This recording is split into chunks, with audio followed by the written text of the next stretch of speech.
cùng cất lời ca về phụ nữ Việt Nam. Trong thời kỳ hiện đại dần thành góc xưa, yêu cái đẹp để làm mình đẹp, chỉ yêu tay mềm chỉ không mềm yêu.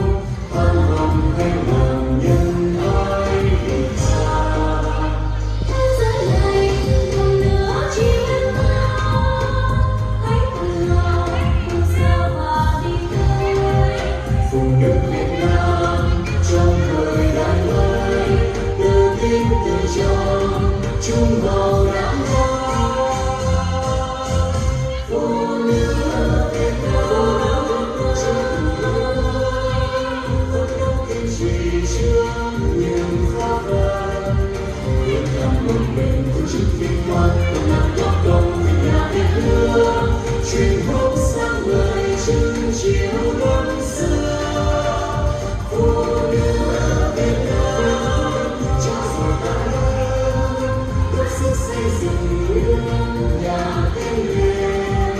Nguyện vì lời dạy của bác khi xưa cho đời yêu thương anh hùng bác qua, sáng gió tên vàng phụ nữ Việt Nam.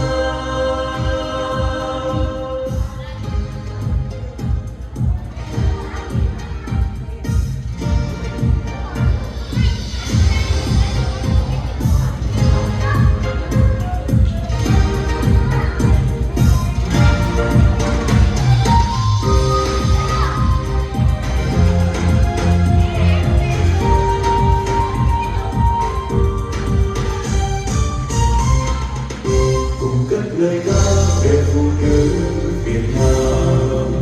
Trong thời kỳ hiện đại dần thật góc xưa, Yêu cái đẹp để làm mình đẹp, chỉ yêu tay mềm chỉ không mềm yêu. tham vọng hay làm nhân ai vì sao? Thế giới này còn nữa chỉ biết nhau, hãy tự hào cùng sao và đi tới. Phụ nữ Việt Nam trong thời đại mới, tự tin tự trọng chung màu đắm hoa. Phụ nữ Việt Nam chưa từng lời mơ, phấn đấu kiên trì trước những khó khăn, vượt ngàn một mình vì chức vinh quang, cùng làm góp công vì nhà Việt nước, truyền thống sáng ngời chung chiếu năm xưa. Phụ nữ Việt Nam cho dù tại đâu, góp sức xây dựng nước nhà tên lên. Nguyện vì lời dạy của bác khi xưa cho đời tên vang anh hùng bác hoa, sáng gió tên vàng phụ nữ Việt Nam. Phụ nữ Việt Nam chưa từng lứa, phấn đấu kiên trì trước